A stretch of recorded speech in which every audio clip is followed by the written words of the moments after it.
Salut les amis. Certains parmi vous me posent souvent la question de savoir qu'est-ce que j'entends par homme faible. Qu'est-ce qu'un homme faible? Et d'ailleurs, pourquoi est-ce que je dis qu'un homme ne devrait pas se montrer faible? Précision, homme faible, ça n'a rien à voir avec un homme qui démontre son amour à sa femme ou à ses femmes. Homme fort, ça n'a rien à voir avec un homme qui est rugueux, qui ne montre pas à sa femme qu'il l'aime. Non, faut pas faire ce genre d'amalgame là. Je vais vous prendre un exemple aujourd'hui pour que vous compreniez bien mon propos. Si votre femme ou votre petite copine ou bref, la personne avec qui vous êtes en couple vous trompe et que vous la gardez, voilà la définition même, le prototype même de l'homme faible. Vous comprenez? Je sais que beaucoup d'entre vous se sont déjà retrouvés dans des situations pareilles de tromperie et ils n'ont pas trop su quoi faire. Si vous êtes dans une telle situation et que vous vous posez même encore la question de savoir qu'est-ce que vous devez faire, voilà donc la définition de l'homme faible, de l'homme indécis. C'est précisément de ça que je parle. Parce que lorsque votre femme vous trompe, il n'y a pas... Je l'ai même déjà dit et répété dans plusieurs de mes vidéos. Il n'y a pas d'autre alternative. Elle doit s'en aller. Ne cherchez pas des raisons de la garder. Ne pensez pas... Certains vont dire, oh, mais nous avons des enfants et tout. Je pense à l'équilibre. Je pense... arrêtez ça, les gars. Si elle a même pu vous tromper, qu'est-ce qui vous garantit que ces enfants sont les vôtres? Et puis, en la gardant, je l'avais déjà dit, ce qui est au bout, c'est une mort prématurée pour vous. Et ces enfants dont vous vous souciez, à qui vous voulez éviter la souffrance, resteront quand même souffrir lorsque vous serez absent. Dégagez-la. Une femme, lorsqu'elle est avec vous, doit savoir que le Rubicon, l'un des Rubicons, parce qu'il y en a plusieurs, il y a un manque de respect, il y a le manque de respect, voilà, caractérisé en public. L'un des Rubicons à ne pas franchir, c'est la tromperie. Si elle trompe, elle part. Elle doit le savoir. Et en général, les femmes, même inconsciemment, le savent. Lorsqu'elles vous trompent, c'est qu'elles sont prêtes à partir. Vous voyez? Parce qu'elles ne trompent pas. En général, comme les hommes. D'ailleurs, les hommes ne trompent pas. En tout cas, elles ne font... L'homme, quand il va dans ses aventures, très peu, en tout cas, moi je parle pour les hommes africains,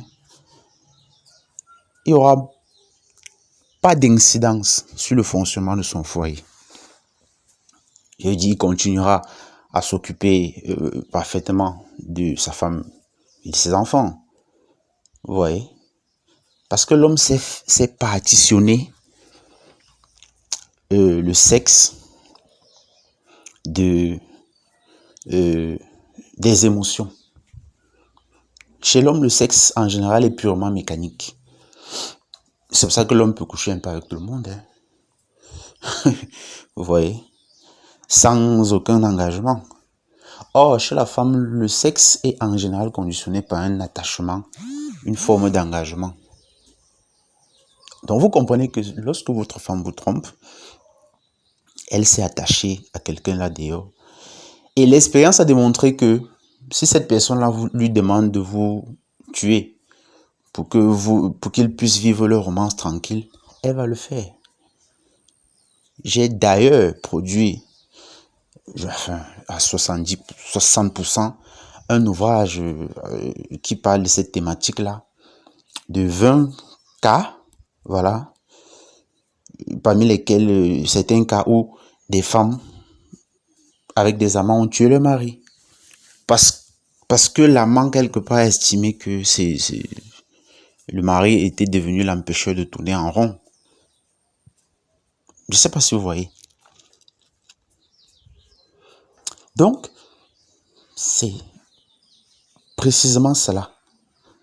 Une femme qui vous trompe, ça veut dire qu'elle est allée faire allégeance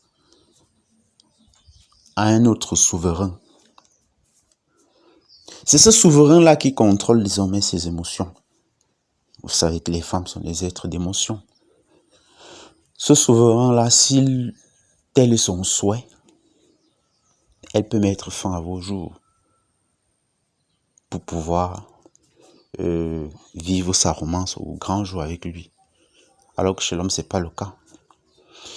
Je ne sais pas si vous êtes fan de true crime comme moi. Il y a plusieurs épisodes de Crime District ou alors de l'émission du regretté Pierre Bellemare où justement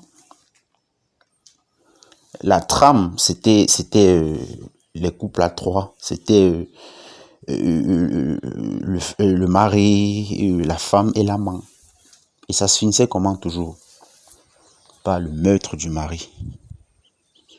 Donc l'amant et la femme s'entendaient pour buter le mari, pour pouvoir rester profiter de ses ressources, rester profiter de son héritage et baiser en paix. Dans votre vie en jeu, lorsque vous restez avec, vous décidez, pour quelque raison que ce soit, des fausses raisons d'ailleurs, de rester avec une femme qui vous a trompé. Voilà donc la définition de l'homme faible, les amis. C'est par exemple un homme qui décide de rester avec une femme qui l'a trompé.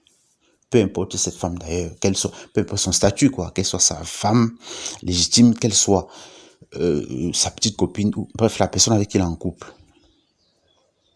Et peu importe les raisons qui l'ont poussé à ne pas la virer. Les enfants, si vous inventez, si vous cherchez des raisons de garder une femme infidèle, vous êtes un homme faible. Et vous êtes un homme qui va mourir prématurément.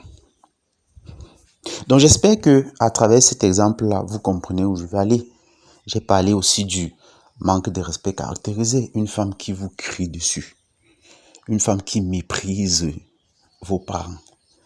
Une femme qui vous affiche un air de dédain, qui vous regarde de la tête aux pieds comme un moins que rien, et vous la gardez.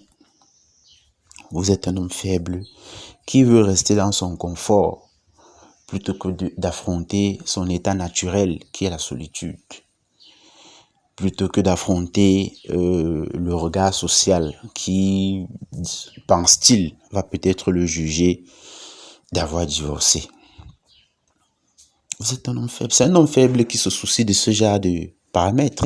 Donc maintenant que vous savez qu'est-ce qu'un homme faible, je vous invite à cesser de l'être. Arrêtez d'être des hommes faibles.